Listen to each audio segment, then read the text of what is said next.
The truth does not need an endless series of lies to prop it up. If Islam were true, you wouldn't need all of those lies. And so that's kind of a sign that it's a false system. And so when I'm criticizing Muhammad, it's not because I hate you, it's because you've been misled about him. And Muhammad is actually an obstacle to you having a relationship with God through Jesus Christ. Should Christians learn about Islam? Let's say you're like me and you're a Bible guy. Why should we care about what's in the Quran? Well, David Wood has dedicated much of his adult life to answering those questions. David, my brother, welcome to Can I Trust the Bible? Hey, how you doing? I'm doing good, buddy. So let's just get right after it. Why, and I know you're really passionate about this subject, why should Christians even care about Islam? There are multiple reasons. One, as you pointed out, you're dealing with nearly 2 billion Muslims in the world. And so you're talking about basically a quarter of the world's population are Muslim. And this is one of the reasons that I stayed involved in this, because I got involved in this just because my best friend in college was a Muslim. After he became a Christian a few years later, I actually thought to myself, oh, cool, I'm done with Islam. And didn't get away from it, because I sort of realized back then I was more interested in the objections of atheists, but so were almost all apologists. Almost all Christian apologists were going after atheism. And I was just sitting there thinking, gosh, there are so many Muslims in the world. Why aren't we dedicating more of our apologists to dealing with this? And so I realized, like, hey, even though I'm more interested in this is kind of, there's a bigger need over here. So that's one. Another is, I get this a lot from, not as much as I used to, but you go back 10 years ago when I was trying to tell people that they need to learn about Islam for their conversations with Muslims and so on. And people are saying, no, I don't need to learn about their stuff. What I have is superior to theirs. But you have a lot of Muslim preachers and what are called da'is. These are the people, these are like their version of evangelists, but people who invite others to Islam. They'll pick up on whatever is most important or valuable to people, and they'll make up a story about how Islam is the source of that thing. And so in other words, matter of fact, you can see this in real time. If you go back to the 1960s, when Islam was spreading in the African American community with the help of people like Malcolm X and Muhammad Ali and so on, the message back then was, hey, how can you guys believe in Christianity? That's a religion that enslaves people. Islam liberates people and treats all people equally. Muhammad freed all the slaves. And people believed that. People believed that message. It was completely false. It was completely false. Muhammad, the prophet of Islam, bought, owned, sold, and traded black African slaves. The Muslim community was the one that institutionalized the African slave trade centuries before the United States even existed.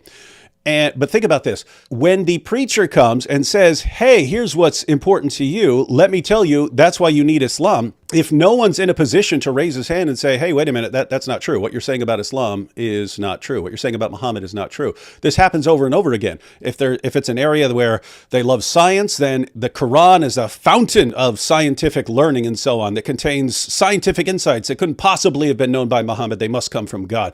If you believe in women's rights, Muhammad was probably the greatest feminist who ever lived.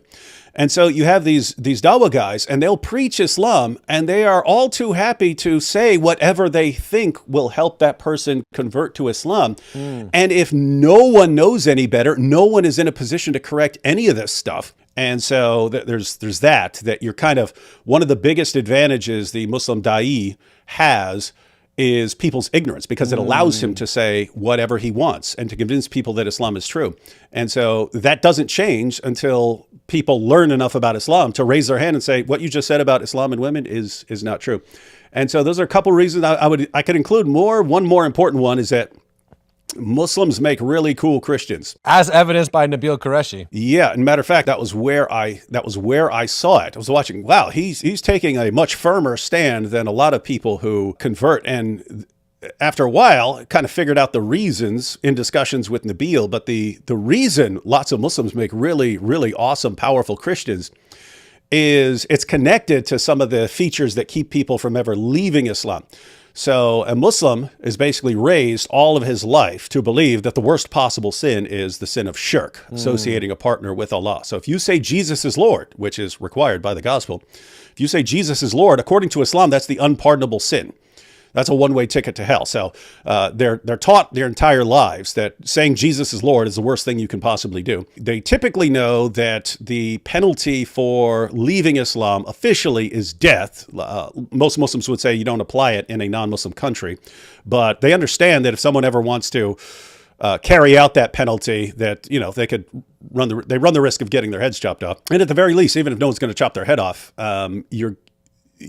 Muslims typically have to give up their family. Like their family either tries to win them back, and if it doesn't work, there's just a strained relationship, or they say, leave, don't ever come back here until you're a Muslim again. But they understand they're giving up their entire social framework if they convert to Christianity. So anyway, the point is there's these massive psychological barriers in the way of Muslims accepting the gospel. This will get you sent to hell. This will get your head chopped off. And at the very least, you have to give up your family. Wow. But there's a positive side to that. The positive side is that when a Muslim says, you know what, I may have to give up my family and I may have to give up my life. And I've been told all my life that this is the worst thing I could possibly do and that this will get me sent to hell. But you know what?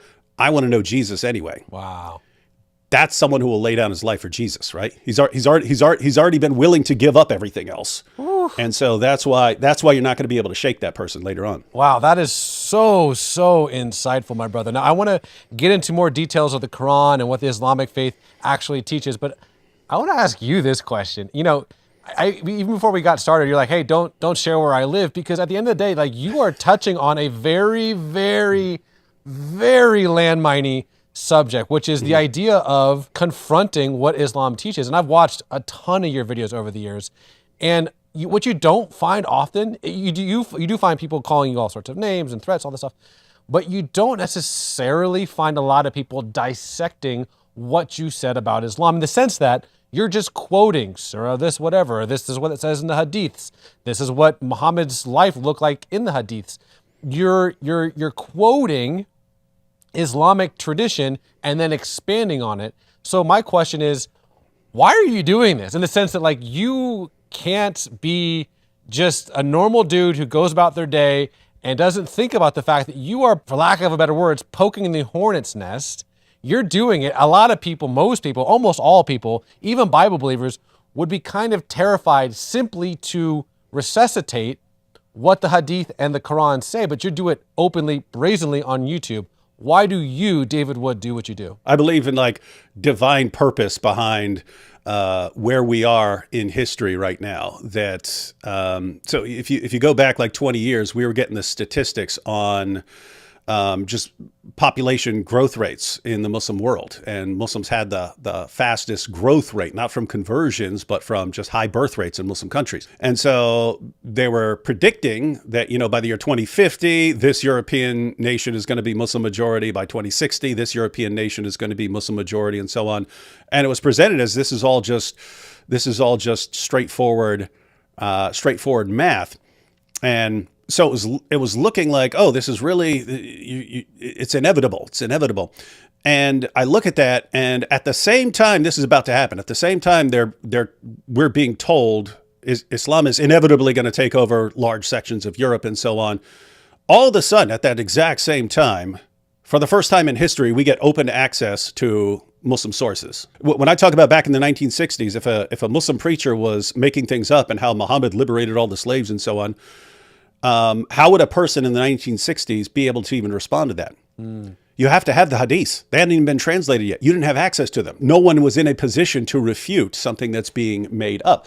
All of a sudden, in the 1980s and 1990s, we start getting their sources translated and so on. And now we all have open access to it. And you can get open access to all their main sources online. So we're the first generation that's in a position to respond to things that are being made up to make Islam sound really good. So we're that first generation. We're also the first generation that gets open access to Muslims around the world. I mean, for 14 centuries, Muslim leaders have been able to keep their people pretty insulated, right? A Muslim would spend his entire life without ever hearing Islam criticized. He'd spend his entire life without hearing a serious presentation of the gospel. And if you wanted to reach Muslims with the gospel, you had to go to a Muslim country, and you had a pretty good chance of getting your head chopped off if you were at all successful. Whereas now, I mean, we're in a time where I could right now, while we're sitting here, if I wanted to, I could grab my phone and start talking to a Muslim in Saudi Arabia on Facebook or something, right?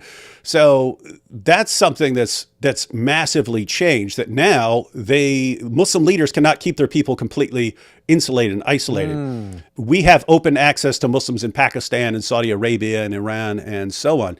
So I look at this and I say, we're the first generation that has open access to their sources, open access to Muslims around the world. We got Muslims who've come here, and yet we're told that, oh, inevitably in 5 or 6 decades, Islam takes over. And I'm thinking, wait, we just got everything we need to reach Muslims with the gospel around the world right now? Right when we're told it's inevitable? I look at this and I go, my goodness, the Lord has delivered that ideology into our hands. Wow. So I look at this as like really good times. And as far as criticizing Islam, that was something that I saw with Nabil, because I mean, we were having discussions for about 4 years. And for the first 2.5 of those, we focused almost entirely on Christian topics: the death of Jesus, the resurrection, Jesus as Son of God, the Trinity, the reliability of the New Testament. We were focused on studying those issues. Eventually, he was giving me arguments for Islam that forced me to actually go look up what's in the Muslim sources. So he's talking about scientific miracles of Muhammad's claims in the hadiths and so on. So I would go out and buy these collections. I would buy these collections so I could look up the passage.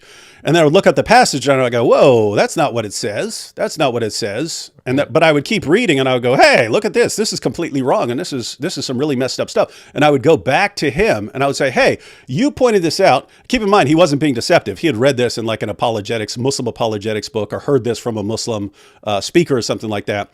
But I would actually look it up, and then I was able to go back to him and say, hey, you said that Muhammad said this and that it's miraculous. Let's go ahead and read this a little more carefully. And let's read a couple passages later. Look at this. This is really, really bad stuff here. And he didn't tell me until after he became a Christian. But he said, when we were discussing Christian topics, the death of Jesus, the resurrection, and so on, he thought to himself, when we were discussing Christian topics, Christians actually have really good reasons for believing what they believe. He said Christians have a case for everything they believe. They have good reasons for all of these things. He said, but he thought to himself, even if they show me with 99% certainty that all these things are true, I'm still 100% sure that Islam is true because of the scientific miracles and because of the miraculous preservation of the Quran, and because he would go down the list, right? So he thought that he had all these airtight arguments and that this gave him 100% confidence in Islam.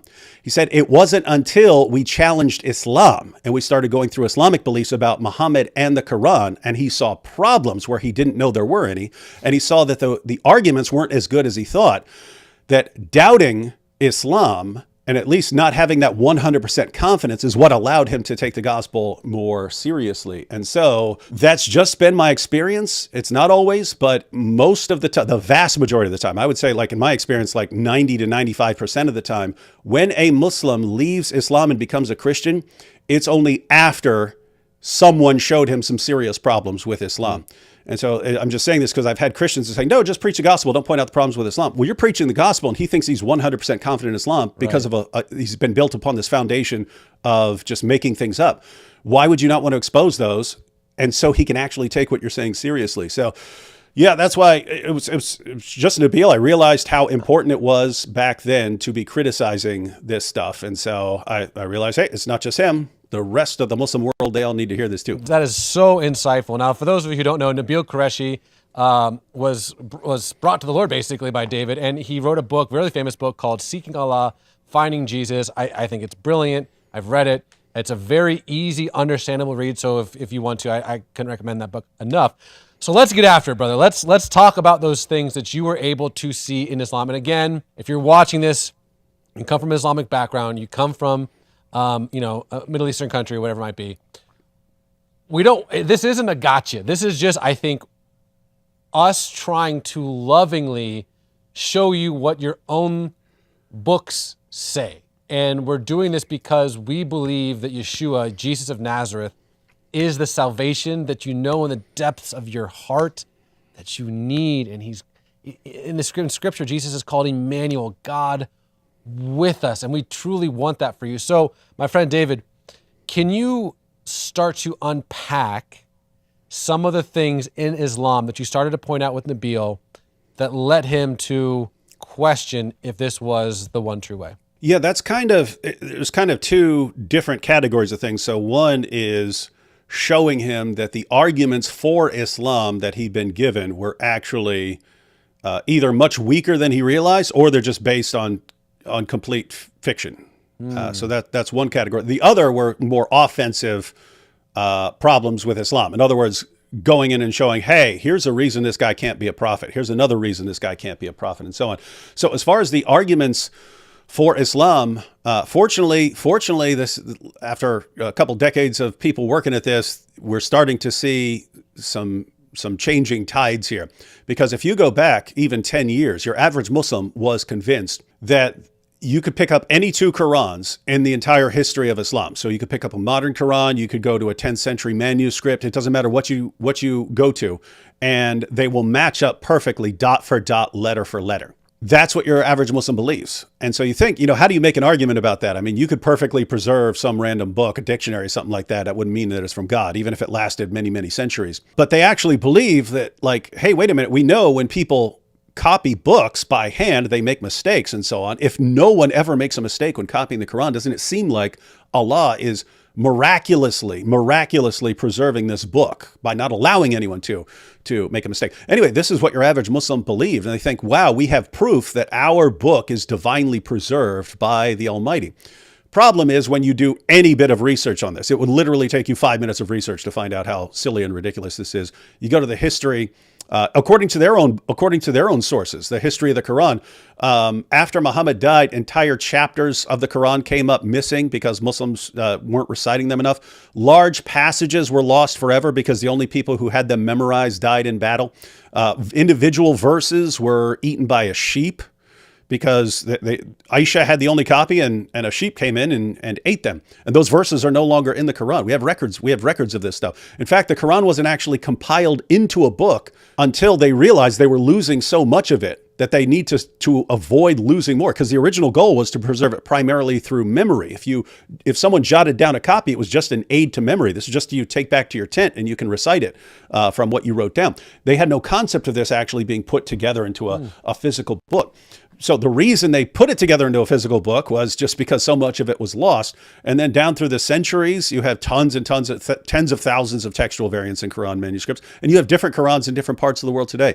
So that's just an example of how you can have the entire Muslim community believing that some evidence is airtight, and it's just because no one ever bothers to go look it up. Wow. Well, if they're not going to look it up, then we kind of have to tell them. And so, that's the kind of stuff we would go through. We'd go through the science. Nabil really believed in the scientific miracles of Muhammad and the Quran. And so we had to go through a bunch of those. We actually, matter of fact, we did it at Mike Lacona's house. Nabil gave a full presentation on scientific miracles of Muhammad, and then we all responded to it and so on. So we're going through things like that. And then on the issue of Muhammad, whether he's a prophet, there are all sorts of interesting issues there. I'll just say for Nabil, the one that really, really bothered him was, and it's another situation where he didn't admit this at the time. He told me after he became a Christian that this was really bothering him. So I was pointing out things like one of Muhammad's wives was a 6-year-old girl. He consummated the marriage when she was 9. So I pointed that out to him. Nabil didn't seem to have a problem with that. It was when we were talking about some of these battles where they would go in and take the captives, and they were told by Muhammad and by Allah that they can take these married women. Their husbands are still there. They capture them both, and they can take them back. They weren't required to marry these women. They just become their sex slaves and so on. And Nabil, he acted like this didn't bother him at all. He told me later it was really bothering him. He was thinking, like, what if this were my mother and sister, and Muslims came to town and just were able to take them back and do whatever they want to them and keep them as their sex slaves their entire lives. That's the greatest moral example for us, Muhammad, and he was doing this because Muhammad would do that too. So he had a problem with that. And so it was that actually was starting to bother him, because Lots of Muslims are never told these things. Islam has been kind of sanitized by their leaders for them. And so they believe this rosy picture of Muhammad, who's just this perfect guy who never did anything wrong, and he's so great. And if you just look at his life, you'll just see this is the most wonderful guy who ever lived. And you start looking into it, and what are you talking about? This is a guy who, again, had sex with a 9-year-old girl. He took the wife of his own adopted son after causing the divorce by lusting after her. He saw her practically naked. He started he was attracted to her. The son divorced her, the adopted son divorced her just so that Muhammad could have her. There's such wild stuff. The opening verses of Surah 66 of the Quran, it's this passage about telling Muhammad that he can break his oath to his wives. You're like, what's this about? Well, the historical background is he got caught having sex with his slave girl in one of his wives' bed, right? They knew he was allowed to have sex with a slave girl, but they didn't like it in their bed, happening in their beds, right? So Hafsa goes out to the market to run some errands. Muhammad goes into her bed with his slave girl. She comes back, catches them. She gets mad, tells the other wives, you're doing this in our own beds? Do you have any idea how disrespectful that is? And so in response, Muhammad swears an oath. He says, I will never have sex with that slave girl again. And then you get the opening verses of Surah 66, which is Allah responding to Muhammad, I didn't tell you to take that oath. And he tells him it's okay to break his oath. So Muhammad went back to, after swearing an oath to Allah, to his wives, I will never be with that woman again. He then goes back and says Allah told him to do it. So there are all these issues where you look at it and you go, something's not right. Something's not right about this guy here. Wow. And when you're talking to Muslims, if you're talking to Muslims, most of this back then, no Muslim you would talk to had any clue about any of this. Now lots of Muslims are familiar with Muhammad and Aisha because lots of critics kept bringing it up for the past couple decades. So now they're becoming aware of that. But your average Muslim, there's still so much about his prophet and his book that he doesn't know, that if you learn some of that and you share it with him, you're going to be the first person he's hearing this from. Wow. And you're looking for this kind of light switch moment. I've seen it over and over and over again when the light switch flips. It's like this moment when they realize, wait a minute, I've been a Muslim all my life, in the mosque all my life. I've never heard any of this. Why am I hearing all this stuff from a Christian? Why am I not hearing it from them? Why am I hearing the truth about Muhammad from Christians, and I'm not hearing it from my leaders? And there's this light switch moment where the light goes on and they think, maybe I can't trust what they've been telling me all my life. Maybe I need to investigate this for myself. And as soon as they say, I need to investigate this for myself, that's someone who's on his way out of Islam. Wow. That is wow. First off, wow. I think the fact that you know so much, and again, what you're doing is you're just quoting. I think that's a huge thing, is you're not pulling out arguments from some professor. You're simply quoting the Quran and the Hadith. And like you're saying, most people didn't know this, that it was in there. And I think that's what's startling for a lot of us. Mm-hmm. Here's a question I have for you. In Scripture, in the New Testament, God calls us the children of God. Jesus is, I no longer call you servants, I call you friends. Mm-hmm. What is the ultimate relationship a human being can have with Allah? The only relationship the Quran says that no one comes to Allah as anything other than a slave. So the greatest prophet, the lowliest, anything, it doesn't matter. We all come before Allah as slaves, and you're either a good slave or you're a bad slave. And that's actually connected to so much more. That's connected to ethics in Islam versus ethics in Christianity. You know this. If you have a child, you sort of automatically love the child. The baby does not have to earn your love. You don't sit there and say, hey, my son was just born.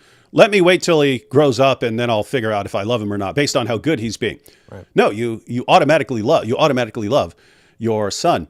And so in Christianity, if we are loved by God, and we're children of God, and God is our heavenly Father, that's describing a different kind of relationship where we're even told that God first loved us. We didn't start this. God first loved us. In Islam, it's flipped because we're nothing but slaves to Allah. Keep in mind, if you were to buy a slave, you wouldn't automatically love that slave. You would find out. You might come to love a slave. You might say, oh, wow, this slave's been with me 20 years. He's been so good. I really, really love this slave. You could, but that slave would have to earn your love. And so you have this You have this completely different mindset in Islam where you have to earn Allah's love and respect to show that you're a good slave. And if you show that you're a good slave, then Allah will love you. And that's straight out of the Quran. The Quran over and over again talks about all these different people that Allah doesn't love. He doesn't love the proud. He doesn't love the boastful. He doesn't love the mischief makers. He doesn't love the unbelievers. And think about that. We're told, love our enemies. Why? So that we can be like our Father. Come on. So wait a minute. Our Father in heaven loves these people that we don't like. Okay, we have to love them too. Come on. In Islam, Allah does not love the unbelievers. He has no love for the unbelievers. And so why should you as a Muslim love unbelievers when Allah himself doesn't love them? And so you have these things, and they're listed as doctrines, like we come to Allah as nothing but a slave. Yeah. But once you start connecting the dots, you find out how many other things this is all connected to. What do you see as the viewpoint the Quran has of Jesus and of Christians? I think it's Surah 582, correct me if I'm wrong, that basically says that Christians are like super close homies with Muslims or something like that. That's the the modern version that I just made up. But it sounds like in the Quran that, Jesus, first off, Jesus is in the Quran. He's the Messiah. He was born of a Virgin Mary. He did miracles. What would you say is the ultimate opinion of Christianity from an Islamic standpoint? Yeah, so you have a couple of things there. So you pointed out that there are times when Christians are spoken of favorably, and this is all part of this trajectory of Islam. At first, when Muhammad starts preaching in Mecca, the basic message is, hey, it's going to be Muslims, Christians, and Jews all united against the polytheists. So it's us. It's the monotheists versus the polytheists. And back then, he was saying positive things about Jews and Christians. Later on, he moved to Medina, where there were 3 Jewish tribes. He'd been saying the entire time he was in Mecca, he'd been saying, hey, you guys are all pagans. You don't know any better. But the Jews, they'll know me because I'm in their scriptures. The Jews will recognize me. And so for over a decade in Mecca, he's telling his followers that the Jews are this source of authority on matters of who is and who isn't a prophet. And once he gets to the Jews will confirm him. And so the Muslim community eventually went to Medina, 3 Jewish tribes. They made fun of him quite a bit. According to them, he's basically like the most obvious false prophet in history. And so this changed Muhammad's view of Jews. And all of a sudden it became, it's going to be Muslims and Christians against Jews and polytheists. And in fact, that verse you're bringing up, 582, that verse also says that Jews are the most vehement in hostility towards the believers. Now think about this. He was just saying nice stuff, and now it's switched. Why? They rejected him. So you had this period where it became, again, Jews and pagans versus Christians and Muslims and so on. Later on, of course, the Christians rejected him as well when he encountered some Christians. So by the time you get to Surah 9, the last major chapter revealed, it's fight those who do not believe in Allah, and it specifically refers to Jews and Christians as unbelievers. So yeah, it's just interesting to me how Allah's opinion of Jews and Christians always changes. It always has to do with however Muhammad is feeling about them at some given point. So that's the issue with Christians. As far as Jesus, there's lots of things about Jesus in the Quran that Christians would agree with. This is ultimately because Muhammad is copying lots of things from other religions. I mean, according to the Quran, Alexander the Great was a devout Muslim. And that's just so insane to anyone who knows about Alexander the Great. You can't possibly be more pagan than Alexander the Great. And yet in the Quran, he's a devout Muslim. So it looks like Muhammad just took everyone who was important who came before him and said, oh yeah, these were devout Muslims. And the group he's talking to, they don't really know any better. But what's interesting from a Christian perspective is, one, this is an area where the Muslim's going to bring this up. If you go to a dawah booth, the dawah booth very frequently has Jesus was a Muslim written across it, because they're trying to draw Christians in for a discussion. So they're going to be bringing up Jesus and, hey, we don't hate Jesus. We believe in Jesus too. We love Jesus. So it's going to come up as a topic. So if you know how to navigate that discussion, it could be very interesting. But one of the important points about Jesus in the Quran is it just makes no sense. It just makes no sense. Muhammad was adopting ideas about Jesus, and they don't make any sense from an Islamic perspective. So according to the Quran, Jesus is the word of Allah. No one else is called the word of Allah, just Jesus. He's called the word of Allah. We know where that comes from, right? He heard Christians saying that in the beginning was the word was with God, the word was God, right? He doesn't know what it means, but he hears Christians saying that, describing Jesus as the word. But anyway, Jesus is the word of Allah. He's a spirit from Allah, according to the Quran. He's born of a virgin. No one else is born of a virgin. He lives the most miraculous life in history. Muhammad is told that he has no miracles except for the Quran. He's the Messiah.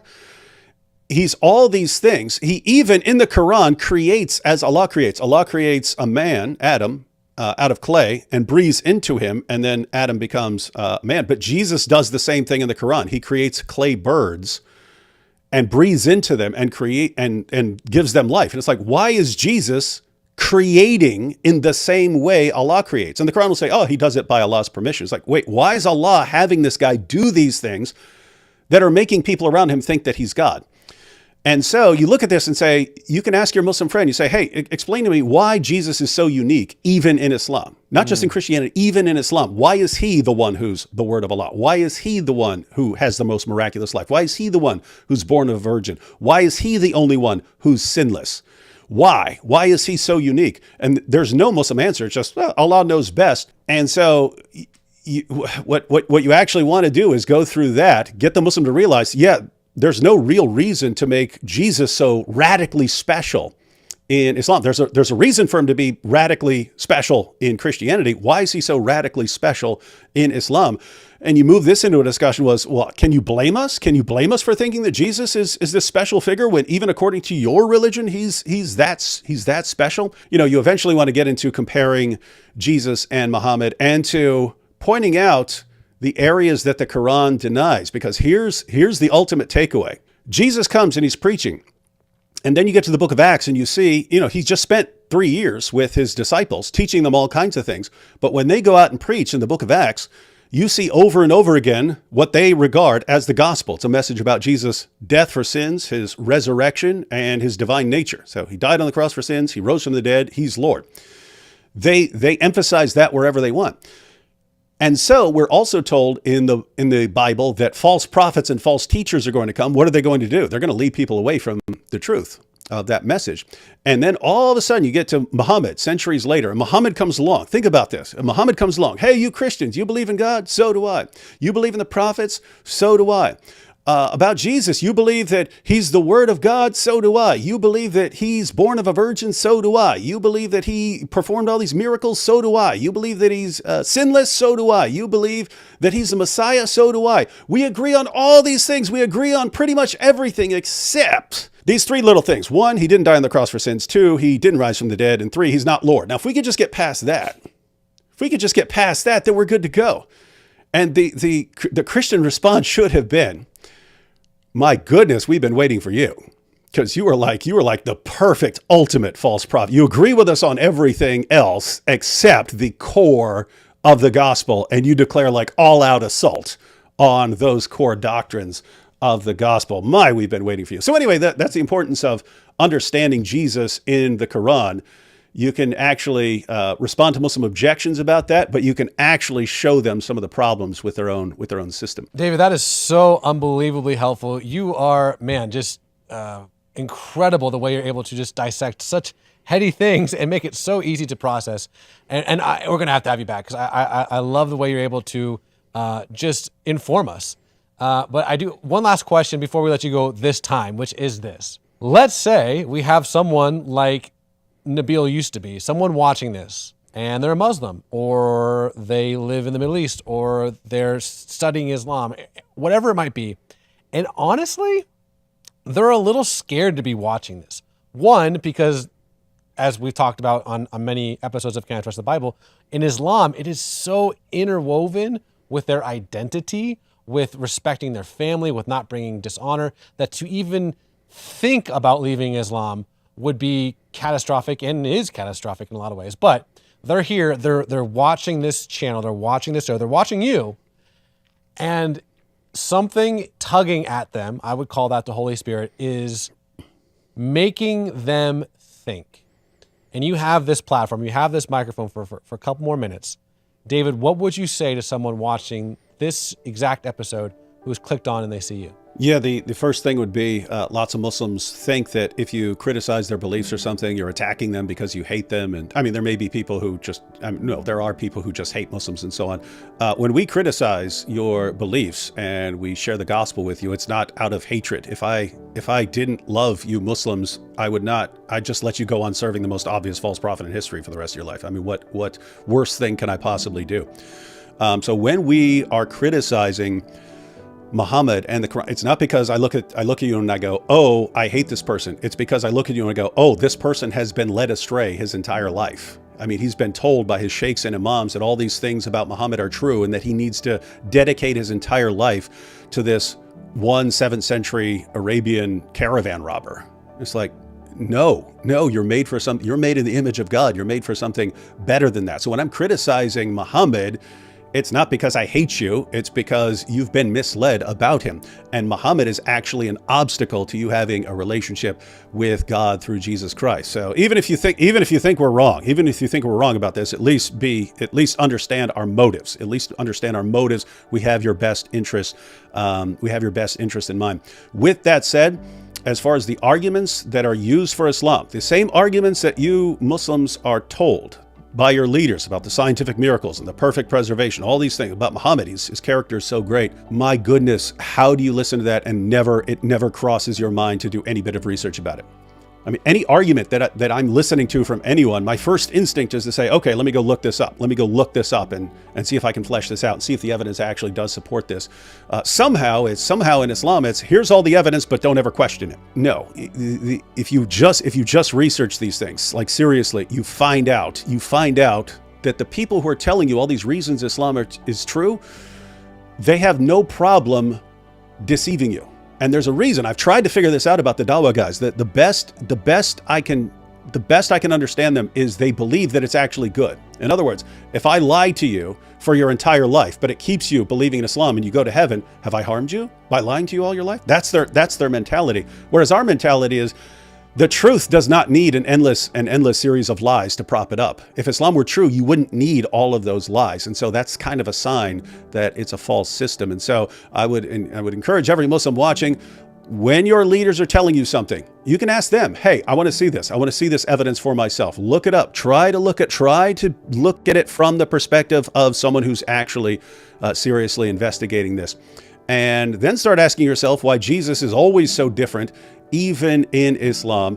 Start trying to figure out and understand why the Quran affirms the inspiration and the preservation and the authority of the Bible, which you believe is corrupted. Your God and your prophet affirm it, and you believe it's corrupted. Why?